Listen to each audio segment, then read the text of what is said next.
Okay, for episode 3 of season 2 of Lower Decks, we have a few things to think about.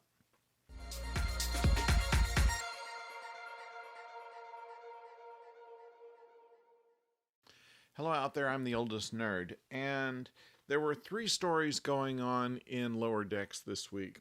The first one was of Tom Paris being on board the Cerritos, that played by Robert Duncan McNeil, or voiced by him, was the guest star of the week, and it was probably the least of the stories. The second was on the friendship between Mariner and Tendi, and the third was a problem about how characters keep coming back to life on Star Trek. Now, this last one is kind of interesting. We have problems with Rutherford, who doesn't understand why Commander Strax has suddenly come back, and nobody is seeming to pay any attention to the fact that he died saving Rutherford's life and then is back on the ship. The other ensigns basically say, well, they could have moved his Katra, they could have had him rebuilt by the Borg, they could have put him in a Dyson sphere, they could have gone through the Nexus. I mean, all of these things and half a dozen other things have been used in previous Star Trek episodes. A clever way of putting the Easter eggs in on this episode. And they add another to it, in fact, that none of those things happen, but that when Rutherford is finally told by Strax just what it was that he went through, he said, we don't talk about it because once you know about it, it changes you forever. And it seemed to have that effect on Rutherford. It was treated comically, of course, but it was a clever way of bringing back Strax. We've noticed a couple of our fellow nerds had said that they had not taken the voice actor's name out, and although he does play some minor characters, I didn't really expect Strax to be back, but here he is, and there'll be no more said about it. The other story, of course, featuring the appearance of Tom Paris, has a couple of other things. Now, Boimler has always been kind of our fanboy representative of the show, and in this, he has a commemorative plate that he wants signed by Tom Paris. And he's got commemorative plates of other Star Trek personalities in their universe, of course, famous captains and crew members. We've already mentioned on the show someone like Chief O'Brien. And as a monument to him of being the perfect Starfleet officer. And there have been other points there. There are jokes made about wasn't Tom Paris turned into a salamander. In fact, he and Janeway both were in an episode where they broke the Warp 10 barrier, another point that they brought up in the dialogue of the show here. This is what we get when we're talking about Tom Paris, just kind of throwbacks to Voyager, and probably more attention that Voyager has had in recent years.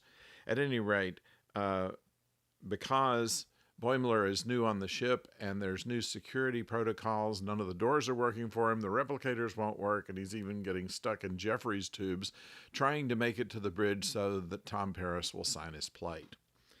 Now, despite all of this, the fact that there are Star Trek plates is kind of a thing. If you are not a really dyed-in-the-wool fan, you won't know that they exist, but they've been selling them ever since the original series, and I don't know why anybody would want to collect them. They often are not that attractive, and it's just something that you can own and display, I suppose. At any rate, they point out this kind of fan-following thing as part of the show.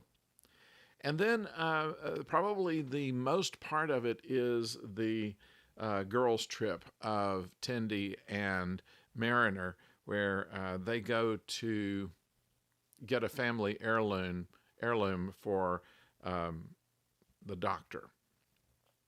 The Doctor is a Cation and is, of course, having something wrong with her, which they interpret as some kind of Ponfar thing like the Vulcans. And although it doesn't appear to be that in the twist at the end, we won't give that away.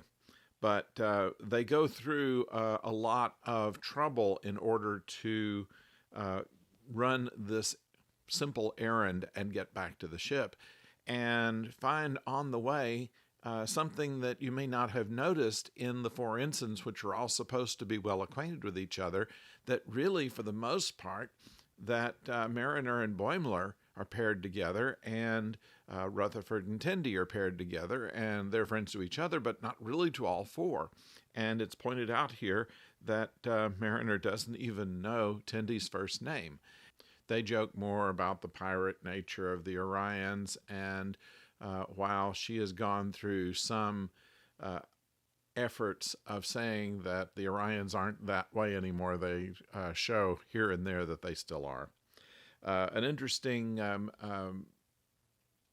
progression of how they do a lot of character development in one show that makes up for the fact that they really have not looked into Tendi very much, other than her desire to please, and Mariner is the character that brings that out. So it was an interesting show in that while they used a goodly amount of Easter eggs, they didn't make that really the whole focus of the show. They did have a certain amount of character building and just things that are funny, like Boimler being locked out of places just because the computer didn't recognize him.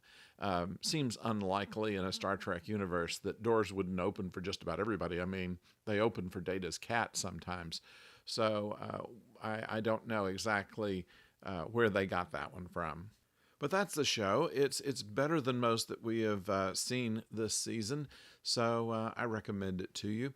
And let's see, that is 3 episodes. We have 3 more to go, and then we go into live action Trek stories, so stay tuned for all of that.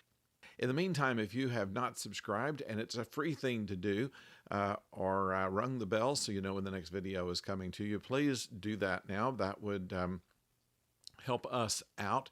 And until next time, don't go far.